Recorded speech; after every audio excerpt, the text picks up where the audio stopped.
Hello दोस्तों, नमस्कार। SM किसी चैनल में मैं आप सभी लोगों का दिल से बहुत बहुत स्वागत करता हूं। दोस्तों, इस वीडियो में मल्टीपल न्यूज़ को कवर करेंगे, तो चलिए स्टार्ट कर लेते हैं। सबसे पहले मदरसन इंटरनेशनल के साथ आज के दिन आप देख सकते हो स्टॉक लगभग 3% हम लोग को ऑलमोस्ट डाउन देखने को यहाँ पे मिल गया है। सो ये जो कंपनी है 1.25 करोड़ के मार्केट कैप वाली कंपनी है, और दूसरी जो कंपनी है, ठीक है, जो अलग से डीमर्ज होके ही हम लोग को बाजार में चलती हुई देखने को मिल रही है, Motherson Sumi wiring India limited, M Sumi के नाम से जानी जाती है। सो इसमें हम लोग को लगभग 2.25% की तेजी देखने को मिल चुकी है। ये जो कंपनी है वो छोटी साइज से मिड साइज की कंपनी है। 27 से 30 हज़ार करोड़ के आसपास का मार्केट कैप देखने को मिल जाता है। पहले मदरसन सुमी नाम की कंपनी हुआ करती थी, उसके बाद हम लोग को ये ब्रेकअप के साथ ये दो कंपनियां अभी देखने को यहाँ पे मिल रहे हैं। सो काफ़ी लोग यहाँ पे कंफ्यूज भी यहाँ पे हो जाते हैं। सबसे पहले मैं आप लोगों को बता दूं, मदरसन इंटरनेशनल ये जो कंपनी है ये बड़ी कंपनी है, ठीक है। जैसे कि मार्केट कैप से भी आप अंदाज़ा लगा सकते हो कंपनी का बिजनेस फैला हुआ है। जो मैं कहता हूँ ना कि इंटरनेशनल लेवल पे इनका बिजनेस, इनके नाम में ही तो लिखा हुआ है, क्या लिखा है, मदरसन इंटरनेशनल करके। तो ऐसे इनके बिजनेस हम लोग को दुनिया के बहुत सारे कंट्रीज़ में देखने को मिल जाते हैं, ठीक है। तो ये पॉइंट पता होना चाहिए। ऑटो से लेकर वायरिंग से लेकर बहुत सारे, मतलब नॉन ऑटो से रिलेटेड भी बहुत सारे बिजनेसेस में ये कंपनी एंगेज्ड है। एंड दूसरी जो कंपनी है एम सुमी की बात करें तो ये वायरिंग हार्नेस से रिलेटेड ही ज़्यादा काम करती है। एंड ऑटो सेक्टर के साथ साथ ये सिर्फ हमारे देश में ही है, ठीक है, डोमेस्टिक लेवल पे ही सिर्फ इसका बिजनेस इंडिया में ही देखने को मिल जाता है मैक्सिमम।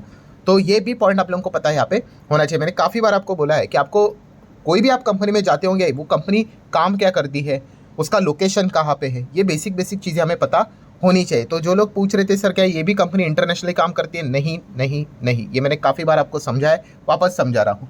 जो इंटरनेशनल में काम यहाँ पे करती है, पहले तो मदरसन सुमी थी तो वो सारी चीज़ें रहती थी, फिर मदरसन इंटरनेशनल, ये इंटरनेशनली हम लोग को काम करते हुए देखने को मिल जाती है। Motherson Sumi wiring India limited, इसका मैक्सिमम बिजनेस, पूरा बिजनेस हमारे भारत देश में ही है, डोमेस्टिक मार्केट में है। तो ये पॉइंट आपको पता होना चाहिए। चलो आगे बढ़ लेते हैं एमटार टेक के साथ। कल के दिन कंपनी के नंबर देखने को मिले थे, ओके ओके नंबर थे, ठीक है, ऐसा कोई सुपर डुपर धमाका नहीं था। बट मार्केट की बात करें तो चलो गिरते बाजार में 3% के आसपास रफली तेजी देखने को यहाँ पे मिल चुकी है। सो अगेन कह रहा हूँ कि कोई भी कंपनी खराब नहीं होती, बट ये छोटे कंपनीज है। बहुत सारे लोग इन चीज़ों को स्कीप कर देते हैं। जैसे कि आप देख सकते हो मार्केट कैप कंपनी का कितना है, केवल 5,000 करोड़। भाई इन कंपनीज को अगर ऑर्डर नहीं मिलेंगे तो ये कंपनियां आराम से आधे आधे मतलब आधा हो जाती है, 50% तक गिर जाती है। मैं सिर्फ एमटार की बात नहीं कर रहा हूँ, मैं ओवरऑल जो छोटे मार्केट कैप वाली कंपनी, इसीलिए तो इनको स्मॉल कैप क्यों बोला जाता है भाई, वो कैटेगरी ऐसी थोड़ी ना दी है। ये चीज़ें आपको बताने के लिए, दर्शाने के लिए कि कंपनियां कैसे चलती है करके, ठीक है। तो कोई भी बिजनेस ऐसा नहीं होता कि भाई ताला लग गया करके, ठीक है। कंपनी नॉन इन्वेस्टेबल कब हो जाती है, जब कंपनी में कोई फ्रॉड है, गड़बड़ है, धोखेबाजी चल रही है, तो तभी अब वो कंपनी खराब हो जाती है। वरना बाकी कंपनीज की अगर हम लोग बात कर ले तो यस, छोटे कंपनीज को बिजनेस मिलने में स्ट्रगल होती है, ठीक है। अगर वो उन्होंने वापस अगर कमबैक कर लिया, बिजनेस लेकर आ गए, तो स्टॉक का भी कमबैक हो जाता है। तो इसलिए मैंने कहा है कि छोटे कंपनीज जो होती है उसमें आप आरओई, आरओसी, वो बाकी की चीज़ें देखकर डिसीजन नहीं ले सकते। आपको बिजनेस देखकर ही डिसीजन लेना पड़ेगा। एंड मैनेजमेंट के ऊपर क्या आपका ज़्यादा भरोसा है कि नहीं, वो चीज़ों को देखकर ही आपको फिर डिसीजन लेना पड़ता है कि आगे क्या करना है करके। एंड ज़्यादा डेटा भी अवेलेबल नहीं होता क्योंकि कंपनियां बहुत ही छोटी है। तो ये रिस्क ऐसे प्रकार से छोटे कंपनीज में काफ़ी ज़्यादा देखने को मिल जाता है। अदानी ग्रुप की अगर बात करेंगे तो आज के दिन आप देख सकते हो मिक्स रिएक्शन देखने को मिल चुका है। बट अदानी एंटरप्राइज के कल नंबर देखने को मिले थे। आज के दिन की बात करें तो 4% की तेजी भी देखने को यहाँ पे मिल चुकी है। अदानी विलमार की अगर हम लोग बात करें दोस्तों, तो डीमर्जर से रिलेटेड एक अपडेट हम लोग को देखने को यहाँ पे मिल रहा था। बट फिलहाल Adani enterprise, yes, Adani enterprise ने कैंसिल कर दिया है डीमर्जर। किससे related, of stake in Adani Wilmar. Adani Wilmar की अगर बात करें तो ये जो कंपनी देखने को मिल जाती है, ये इसके पहले भी मैंने आप लोगों को बोला है कि अदानी विलमार में अदानी के पास है 50% रफली, और विलमार नाम की दूसरी कंपनी भाई उसके पास है 50%। सो ऐसा बहुत बार यहाँ पे हो चुका है कि इस कंपनी में से जो 50% स्टेक है अदानी अपना बेचना चाह रहे हैं, ठीक है। तो इसी से रिलेटेड जो डीमर्जर की बातें यहाँ पे चल रही है, तो एक अपडेट यहाँ पे सामने आ चुका है कि बताया जा चुका है कि वो डीमर्जर जरूर कोशिश करेंगे भविष्य में, बट अभी कैंसिल कर रहे हैं। क्यों? जब तक पब्लिक फ्लोट रूल को वो फॉलो नहीं करेंगे तब तक। पब्लिक फ्लोट मतलब आप यहाँ पे चेक कर सकते हैं विलमार की शेयर होल्डिंग पैटर्न को, कितना है, 87 है। सो पहले इसको वो 75 करेंगे, ठीक है। बाकी इसमें आपको इंस्टीट्यूशंस, पब्लिक बाकी पकड़ कर ये सब कुछ, नॉन प्रमोटर होल्डिंग 25 देखने को मिल जाएगी।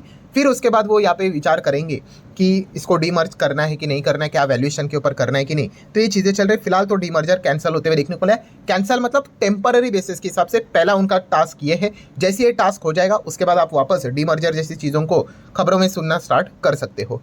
लक्ष्मी ऑर्गेनिक की बात करेंगे तो 6-6.5% की तेजी देखने को मिली। अगेन सेम चीज़, ये भी छोटी कंपनी है, ठीक है। बहुत सारे लोग ब्लाइंडली छोटे कंपनीज में चले जाते हैं। अगेन कह रहा हूँ भाई, छोटे कंपनीज में काफ़ी रिस्क होती है, ठीक है। वो कंसिस्टेंटली ग्रो करेंगे नहीं करेंगे इसकी कोई गारंटी नहीं। अगर ऐसा भागा भी तो टिकने के लिए कंपनी को वापस उसी प्रकार से अच्छे ऑर्डर्स लाने पड़ेंगे। अगर फेल हुआ तो फिर कंपनी के नंबर वापस ज़बरदस्त गिरेंगे एंड स्टॉक नीचे आ जाता है। तो ये पार्ट हम लोग को देखने को मिल जाते हैं। सो लक्ष्मी ऑर्गेनिक की बात करें, केमिकल स्पेस में है। यस्टरडे कंपनी के नंबर भी देखने को यहाँ पे मिले थे, जहाँ पे हम कह सकते हैं नेट प्रॉफिट 162% बढ़ते हुए देखने को मिला था। इन कंपनीज का प्रॉब्लम क्या है कि एक बार अच्छे नंबर दिखाते हैं, बट सेम चीज़ की कंसिस्टेंसी दिखाने में प्रॉब्लम होती है। आप देख सकते हैं, देखो ऐसा भागता है फिर नीचे आता है, फिर अच्छे नंबर भागता है फिर नीचे आता है। तो ये प्रॉब्लम हम लोग को देखने को मिल जाती है, ठीक है। कंपनियां बुरी नहीं होती है, बट लगातार कंसिस्टेंसी के साथ ऑर्डर्स मिलने चाहिए।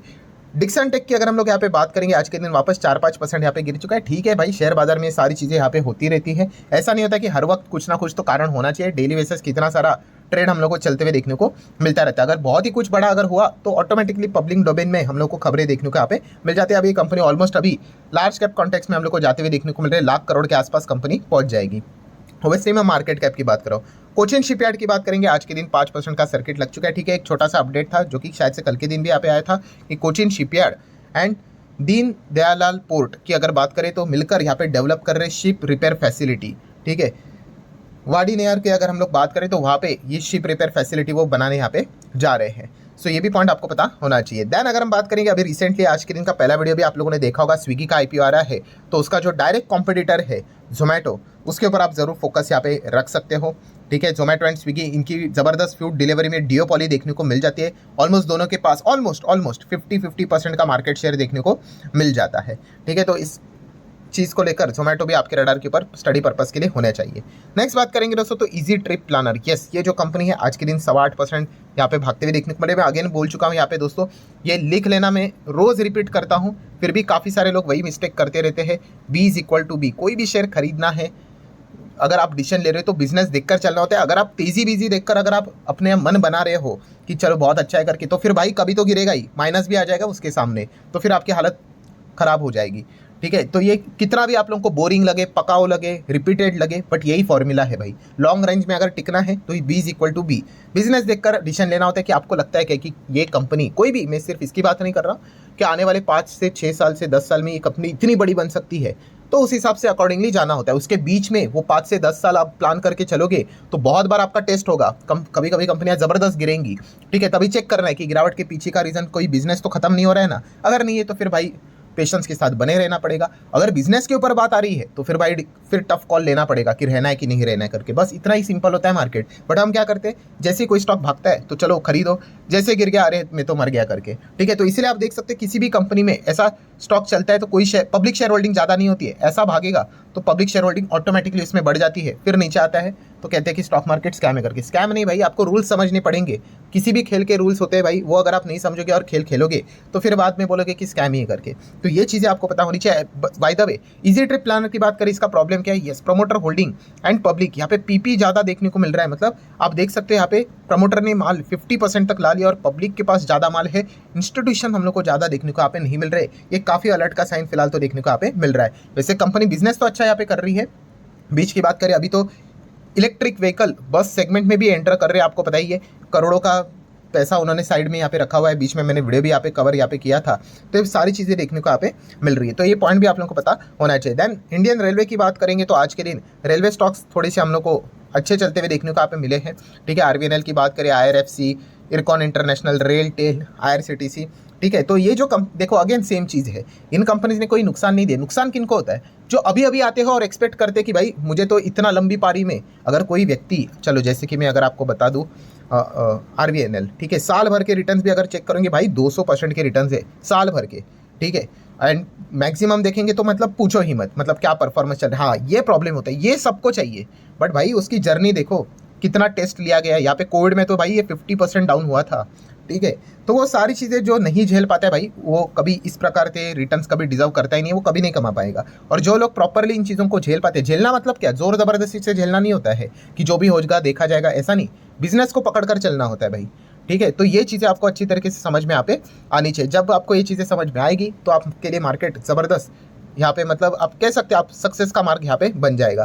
देन बात करेंगे बाजार, आज के दिन आप देख सकते हो मार्केट एकदम पहले तो गिरावट के साथ स्टार्ट हुआ, फिर बहुत शानदार रिकवरी और सेकंड हाफ में तो ज़बरदस्त प्रेशर आ गया। तो यूजुअली हम कह सकते हैं दोस्तों डाउ जोन्स का जो फ्यूचर था उसने सेम प्रकार का ये प्रेशर यहाँ पे डाल दिया एंड इस चीज़ के चलते गिरावट देखने को मिली। दैन जर्मनी का डैक्स भी आप देख सकते हो 1.25% नीचे, फुटसी की भी बात करें तो वो भी नीचे है एंड फ्रांस के बाजार की भी बात करें तो विदेश के बाजार में आज बहुत ही ज़्यादा हम लोग को पिटाई देखने को यहाँ पे मिल रही है। ठीक है, वैसे तो हमारा बाजार में इतना नहीं हुआ एज़ कम्पेयर टू द विदेश के बाजार, हमारे इधर तो केवल 0.5% ही गिरते हुए देखने को मिल चुका है। बट ऐसा हम कह सकते हैं सेकंड हाफ में विदेश के बाजार में जो पिटाई ज़्यादा होती हुई देखने को मिली है तो उसी का परिणाम हमारे मार्केट में भी पास ऑन होते हुए देखने को मिल चुका है। एंड FISDS की बात कर ले तो FIS ने कल के दिन काफ़ी कम बेचा था बट आज के दिन उनकी वापसी होती हुई देखने को मिल रही। 4,500 करोड़ से ज़्यादा का माल उन्होंने वापस यहाँ पे बेचा है। मतलब FIS का जो मूड है वो अभी भी नहीं बदल रहा है। ठीक है, एक आध बार थोड़ा सा कम हो गया तो हमें लगता है कि मूड बदल गया करके, तो ऐसा नहीं होता है करके, जो आप देख सकते हैं लाइव प्रूफ आपके सामने है कि वापस उन्होंने बिकवाली कर दी है।